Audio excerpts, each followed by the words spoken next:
Greetings. My name is Candle Summers.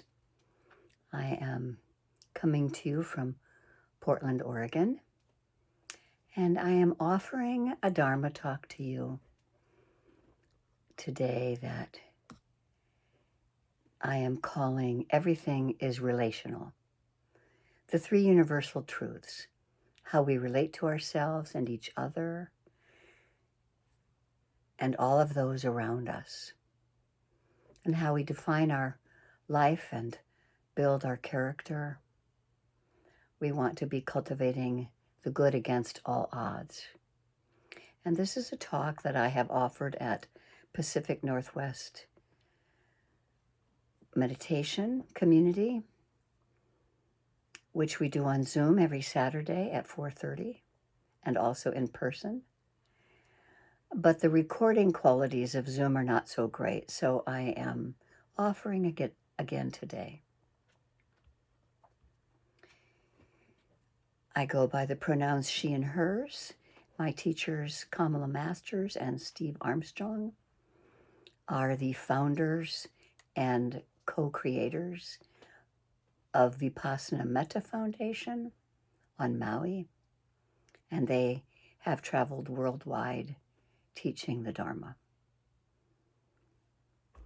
So in this talk today, I would like to mention that the Buddha taught that all phenomenon, including thoughts and emotions and experiences, are marked by three characteristics, or what is also called the three universal truths: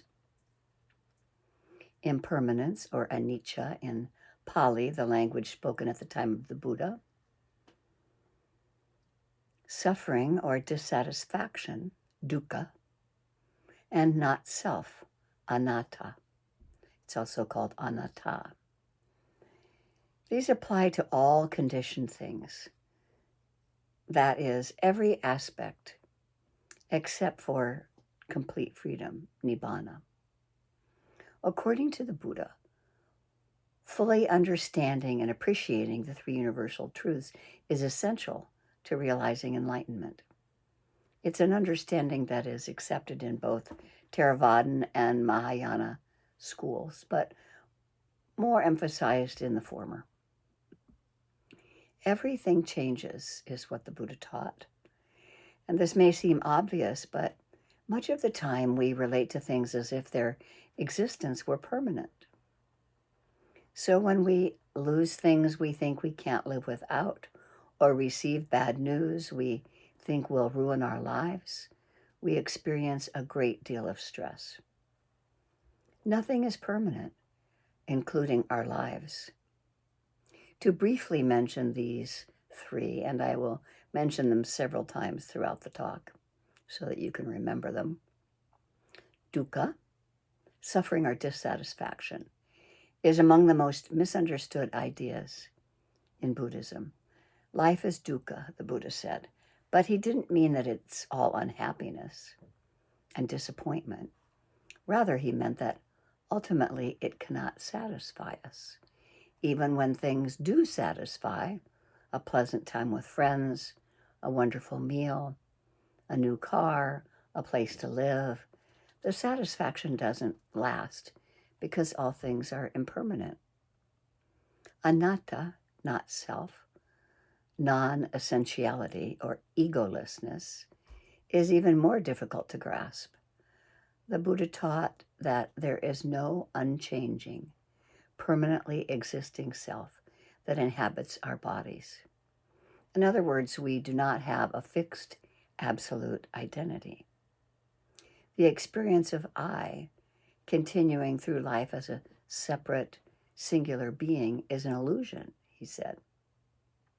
What we call the self is a construct of physical, mental, and sensory processes that are interdependent and constantly in flux.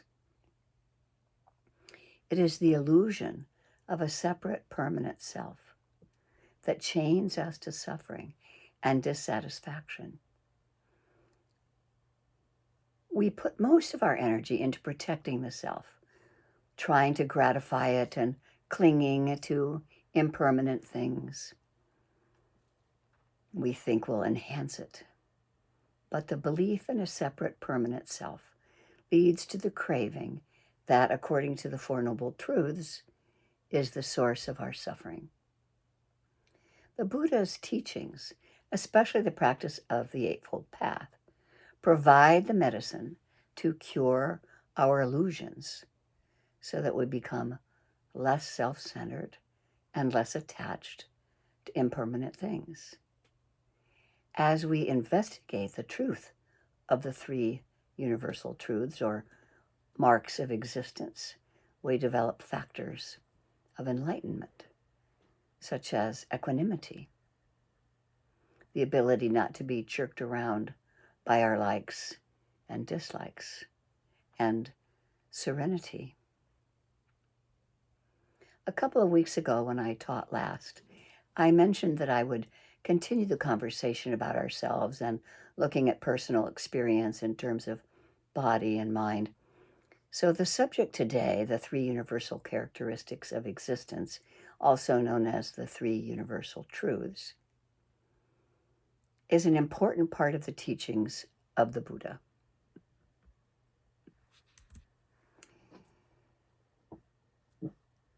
Like the Four Noble Truths, karma, teaching of dependent origination, and the five aggregates, the teaching of the three universal truths is part of what we might call the doctrinal contents of wisdom.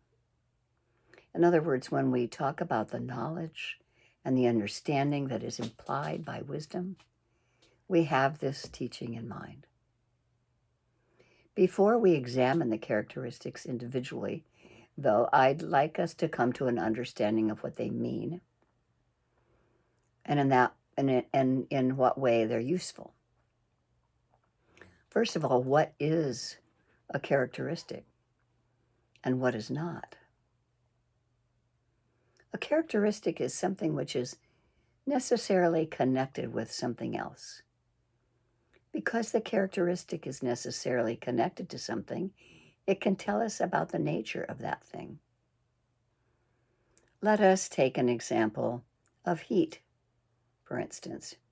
Heat is a characteristic of fire, but not a characteristic of water. Heat is the characteristic of fire because the heat of the fire is always and invariably connected with fire. On the other hand, the heat of water depends on external forces, different factors, a fire source, an electric stove, the heat of the sun, and so forth. But the heat of fire is natural to fire. It is in this way that the Buddha uses the term characteristic to refer to facts about the nature of existence that are always connected with existence and that are always found in existence. The characteristic heat is always connected with fire. So we can understand something about the nature of fire from heat. We can understand that fire is hot. We can understand that we can use fire to cook our food, to warm ourselves, and so on. The characteristic of heat tells us something about the fire. How to use fire and what to do with fire. If we were to think of the characteristic of heat as connected with water, it wouldn't help us to use water because heat is not always connected with water. We cannot cook our food with water. We cannot warm ourselves with water. So when the Buddha said that there are three characteristics of existence, he meant that these characteristics are always present in existence and that they help us to understand what to do with existence. The three universal truths that we have in mind are the three characteristics of impermanence, anicca, suffering, dukkha, and not self, anatta. These three characteristics are always present in or connected with existence, and they tell us about the nature of existence. They help us to know what to do with existence. What we learn to develop as a result of understanding the three characteristics is renunciation. Once we understand that existence is universally characterized by impermanence, suffering, and not self, we eliminate our attachments to existence. Once we eliminate our attachment to existence, we gain the threshold of freedom, the freedom of Nibbana. This is the purpose that understanding the three universal truths serves. It removes attachment by removing delusions, the misunderstanding that existence is permanent, is pleasant, and has something to do with the self. This is why understanding the three universal truths is part of the contents of wisdom. So let's go over it again. Impermanence, the Pali word of anicca. This truth is the foundation of Buddhism. The Buddha said that all compounded phenomenon disintegrate. All things are made of parts, and all parts fall apart. Things are impermanent because they are compounded.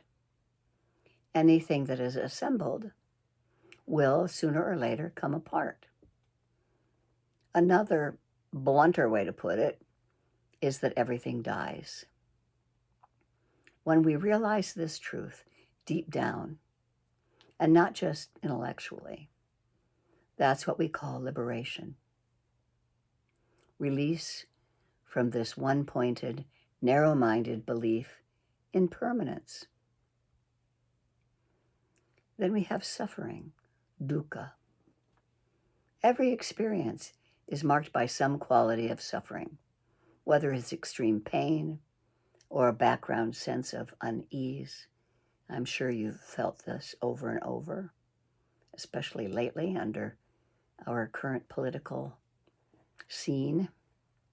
Even love and affection, kindness and devotion, those pleasant, light, and lovely emotions, we don't think of them as painful.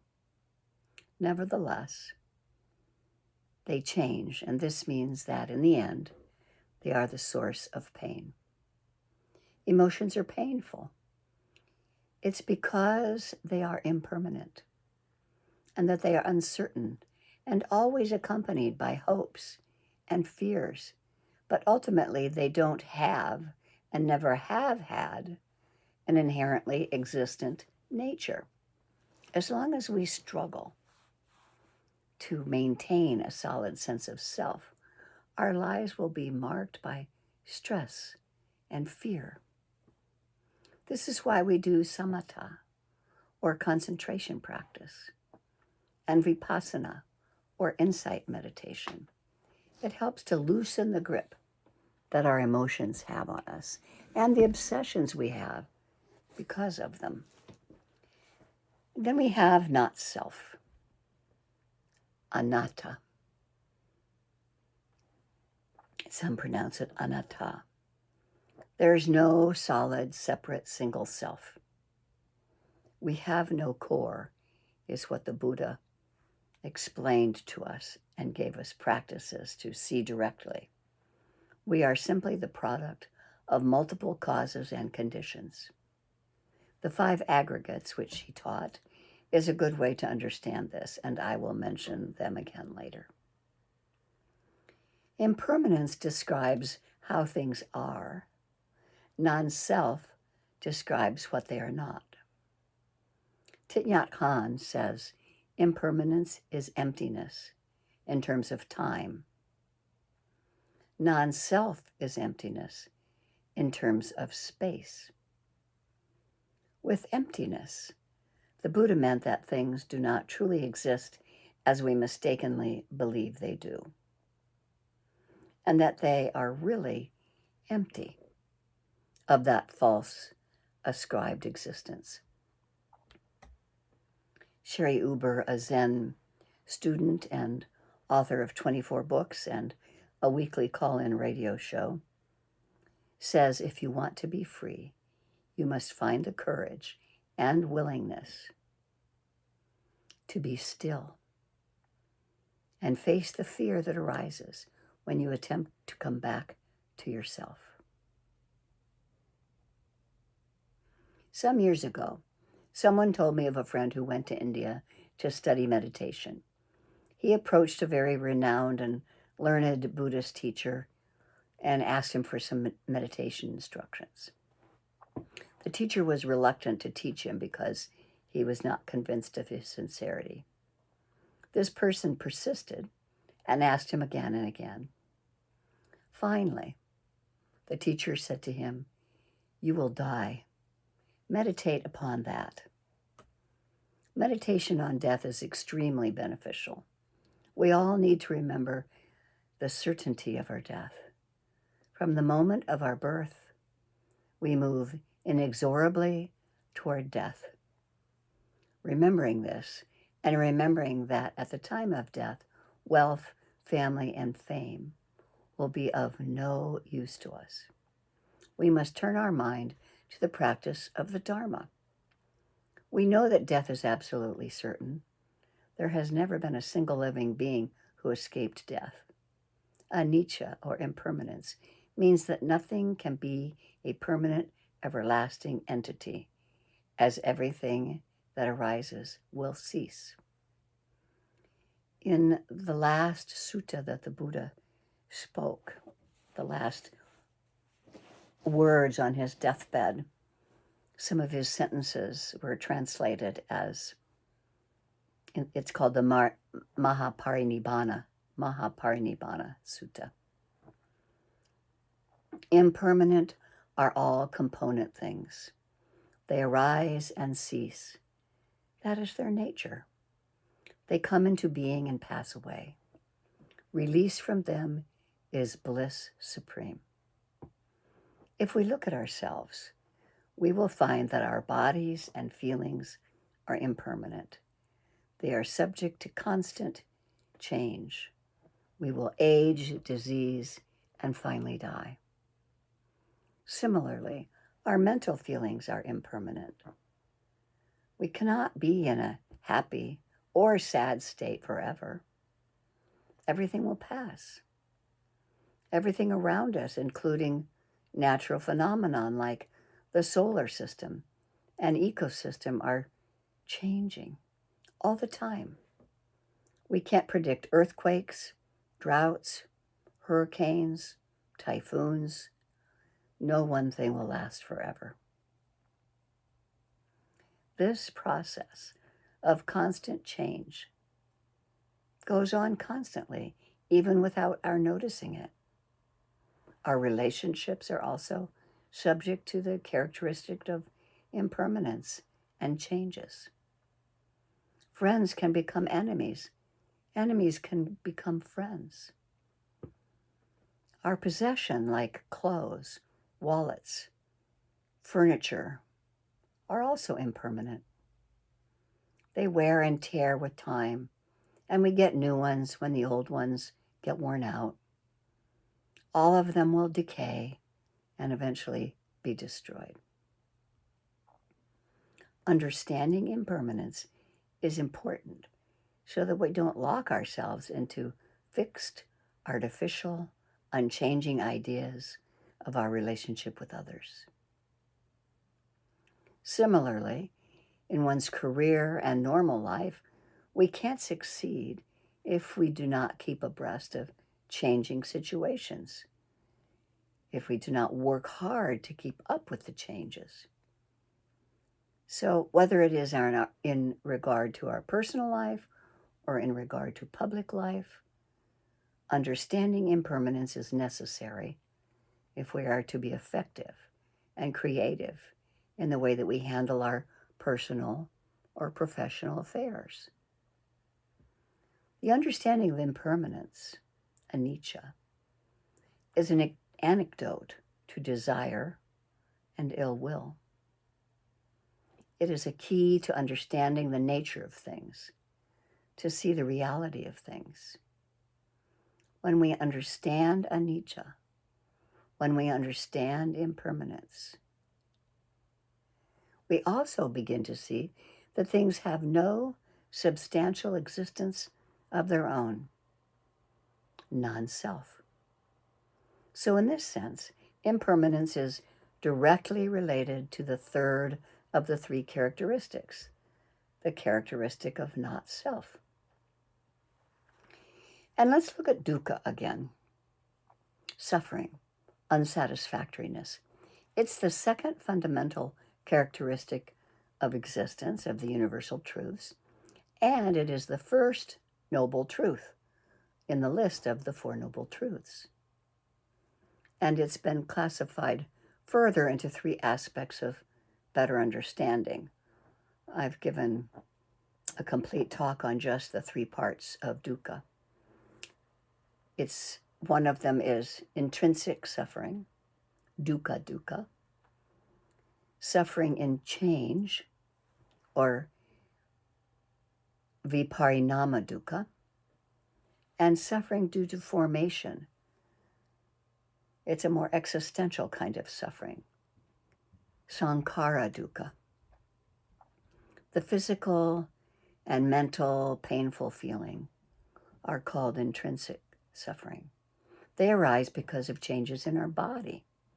We feel pain and fall sick, and also changes to our feelings or mental sufferings. In this way, intrinsic suffering is called direct suffering. Physiological suffering, suffering of birth, old age, disease, and death, illustrated in the First Noble Truth, explained by psychological aspect of the issue, a physiological aspect of the issue, birth, death, old age, physiological aspect. The psychological or mental suffering associated with what is not dear, separation from what is dear, and not getting what one wants and getting what one does not want, is also the cause of psychological suffering. The doctrinal aspects of suffering is stated in brief in the discourses, referring to the clinging or grasping of the five aggregates. The first is grasping of material form, which is called rupa. Grasping of feelings, which is called vedana. Grasping of perception, called sanya. Grasping of mental formations, sankhara. And grasping of consciousness, vijnana. So those five aggregates, which is what it is said our being is made of: form, feeling, perception, mental formations, and consciousness. We can see as we meditate on these as well that they too are impermanent, that no solid sense of self arises. The Buddha once asked Venerable Sariputta on real nature. He asked about real nature of feelings. Venerable Sariputta replied, "Threefold indeed are those feelings and sensations: pleasant, unpleasant, and neither pleasant nor unpleasant. But all these three feelings are impermanent and transient. When one realizes that whatever is transient must give rise to dukkha, to suffering, no desire after them arises." So we can see in our meditation practice, if we focus on pleasant, unpleasant, and neutral sensations arising, we don't identify with them so much. We can see how impermanent they are and that it creates suffering if we grasp. The Buddha said that whatever is impermanent is suffering, and whatever is impermanent and suffering is also not self. Whatever is impermanent is suffering, because impermanence is an occasion for suffering. It is an occasion for suffering and not a cause of suffering, because impermanence is only an occasion. Things happen. Because suffering is only an occasion for suffering. Whatever is impermanent is suffering, because impermanence is an occasion for suffering. It is an occasion for suffering and not a cause of suffering, because impermanence is only an occasion for suffering so long as ignorance, craving, and clinging are present. Because our ignorance of the reality of things, we crave and cling to objects in the hope that they may be permanent, that they may yield permanent happiness. When we lose things we long to be permanent, impermanence becomes an occasion for suffering. The way out of suffering, as per the fourth noble truth, is the eightfold path to absolute happiness of Nibbana. The theory of egolessness, anatta, is the third of the universal truths taught in early Buddhism. In Pali, atta means ego. Those who believe in an eternal being, an unchangeable ego, those were called eternalists. And those who rejected the theory on empirical grounds were called nihilists. They were both strong practices in the Buddha's time. The rejection of the idea of I stands for the rejection of its substantiality, permanence, and changeless reality. Buddha rejected external soul or being. This is not mine. This is not myself. This is not what I am. These are very useful phrases to remember sometimes when we're in the middle of a lot of discomfort. Not me, not mine, not about me. In the second discourse, after the Buddha's awakening, Anatta Lakkhana Sutta, the Buddha mentioned that if the five aggregates, mainly the body, feeling, perception, mental process, and consciousness, were self, then all of this would be permanent. But all these are impermanent, anicca. Everything is beyond our control. Hence, anatta, not self. The Buddha has said that the self cannot be found in the body or the mind. The body is not the self. The self is not the body. When we apply our meditation practice to seeing impermanence directly, we cannot find any permanent sense of self in the body. If we search our body from the top of the head to our toes, we cannot locate the self. Similarly, the mind is not the self and is subject to constant change.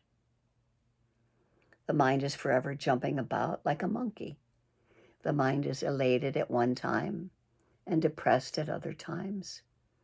The self does not possess the mind because the mind becomes excited or depressed against our wishes, and we can't will our feelings. No solid self is not in the mind.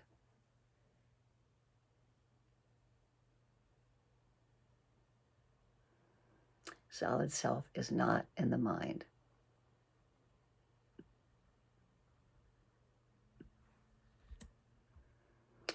When we understand non-self, anatta, we can give up this belief that in an independent and permanent self and understand anicca, impermanence. Even more importantly, understanding not self is a key to enlightenment. The belief in a self is associated with ignorance, and ignorance is the most basic of the three defilements. When we have this conception of self, we respond to the persons and things around us either with desire or with aversion. When we understand holding on to the self is the source of the cause of all suffering, and when we understand that the rejection of the self is the end of suffering, then we will let go of defending, protecting, and preserving the self. When we understand that all things are impermanent, anicca, are full of suffering, dukkha, and are not self, anatta, then our understanding of the truths is not merely intellectual or academic, but through study, consideration, and meditation, the facts of impermanence, suffering, and not self become part of our immediate experience. Through the understanding of impermanence, suffering, and not self, we will have freed ourselves of the fundamental errors that imprison us within the cycle of birth and death, samsara. We can then correct the error of seeing things as permanent, the error of seeing things as pleasant, and the error of seeing things as self. When these delusions are removed, wisdom arises. And when wisdom arises, one experiences the peace and freedom of nibbana. So let us take a few moments to let some of these words settle, after which I'll share another section of a sutta.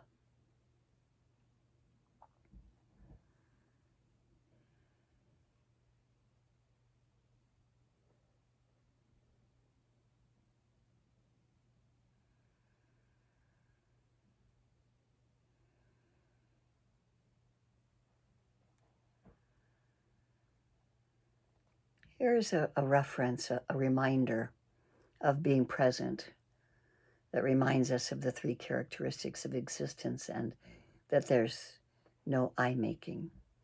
I'd like to share a reference to a sutta translated by Andrei Olensky. He's the professor and director of the Mindfulness Studies program. He's a scholar of early Buddhist thought and practice with a special interest in Buddhist psychology and its relevance to the modern world.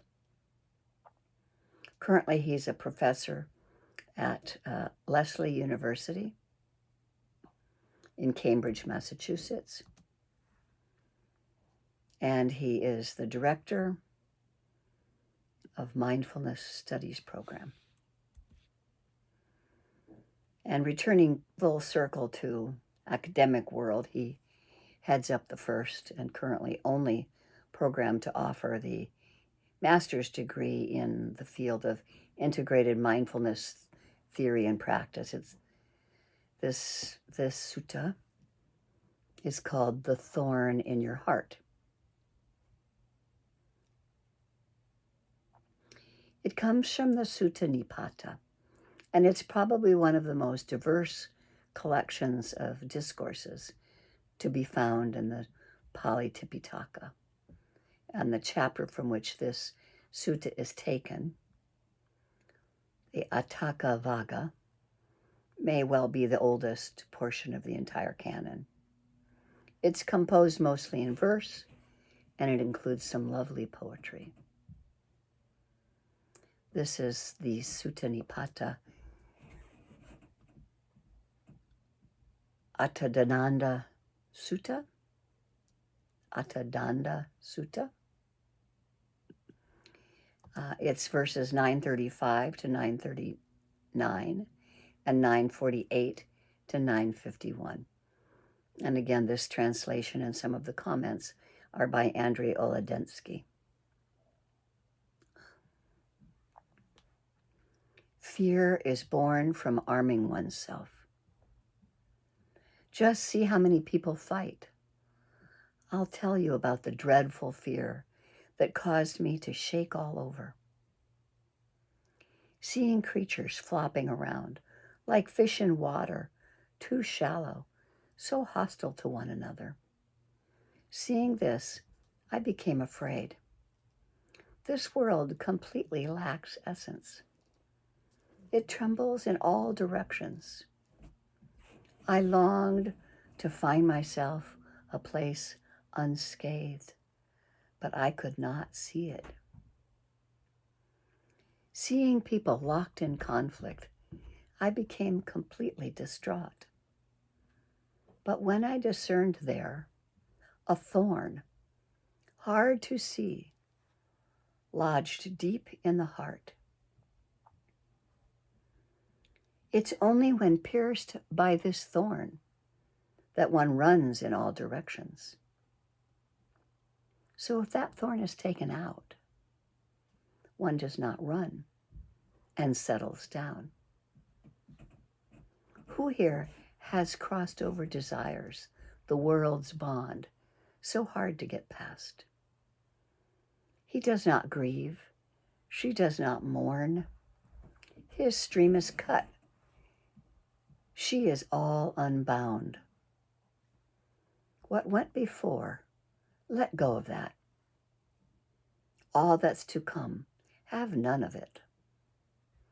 Don't hold on to what's in between, and you will wander fully at peace, from whom there is no I-making, all throughout the body and mind, and who grieves not for what is not, is undefeated in the world.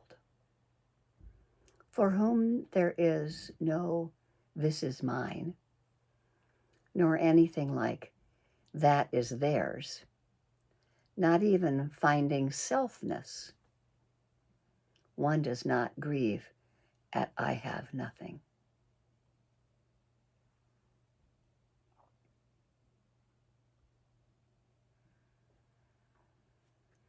There's something particularly moving about this poem.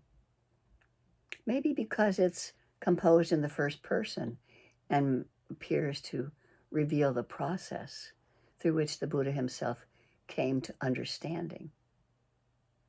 Perhaps because of the vulnerability expressed in the opening stanzas where he admits his fear and sense of dread over the nature of human condition. Or maybe it's the utter simplicity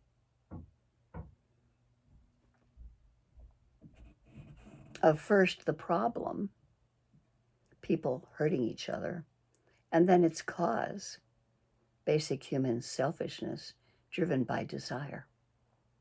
And finally, its solution, letting go of the ego's attachments. How easy he can make it sound so often. The first line alone is a counterintuitive showstopper. Conventional wisdom suggests that arming oneself is a prudent response to fear or self-injury. Yet the Buddha's wisdom goes deeper to observe how this actually contributes to the generation of more fear. Do we really feel more safe when we lash out at our critics or our adversaries? Our cultural certainly seems so, but the Buddha is offering an alternative response, emerging from his own experience. That phrase translated here as arming oneself, which serves as the title of the sutta, is elsewhere rendered embracing violence or violent conduct. The basic image of a person taking up a stick, danda, the stick being a common symbol in Indian literature for both violence and punishment. As Oledzki points out, the reader can hardly help feeling swept up in the emotional turmoil of the author. The tension mounts as the fear and despair builds and then breaks suddenly with the insight that, like an animal driven to madness by an injury, mankind is not evil by nature, but it is only driven to violence by relentless pressure of desire.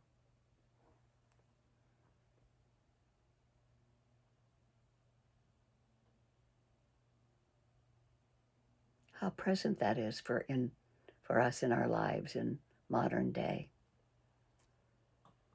The latter half of the poem describes how to cultivate a state of mind, a stance within unfolding experience that avoids the dysfunctional move of creating and projecting oneself on every situation.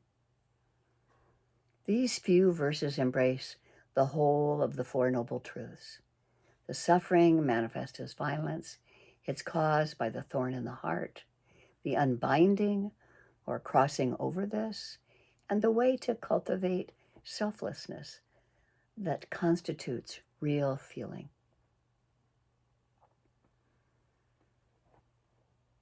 Let us take some quiet time to let the words settle down. And if anything I said was confusing or didn't make any sense, don't worry about it. Feel free to let it go. Or if anything didn't work for you, and you can retain what may have seemed useful.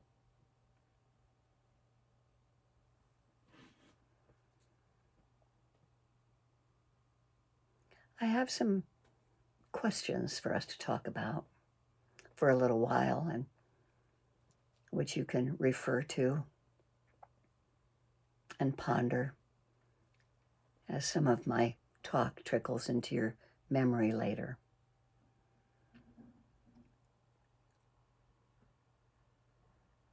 I'll put it in the comments, at least the shortened version.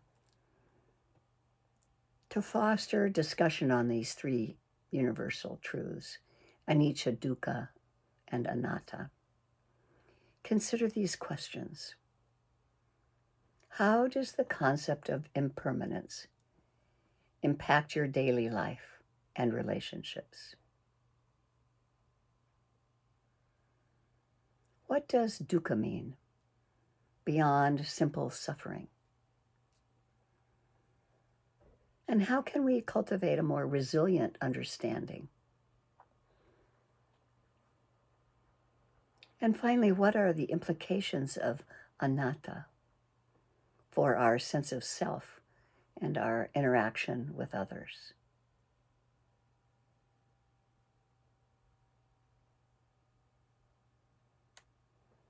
Thank you so much for listening to the Dhamma.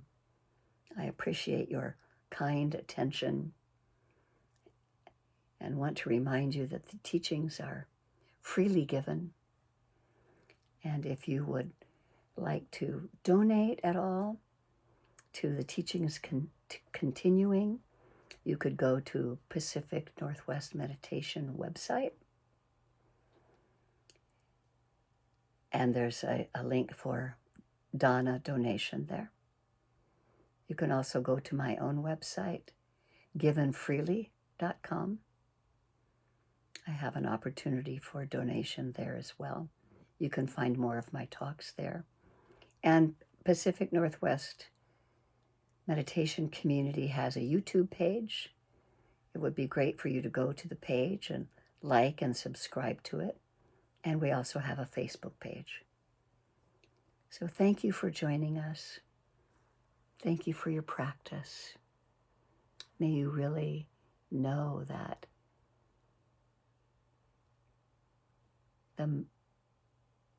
there are benefits to this practice.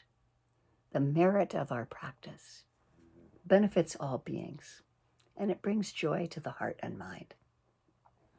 So I will close with that chant from the Parinibbana Sutta. Anicca vata sankhara Upadawaya domino, upakitawa meruchanti, te sam vapasamo sukho. All conditioned things arise and pass away. Seeing this clearly with mindfulness brings the greatest happiness, which is peace. Thank you.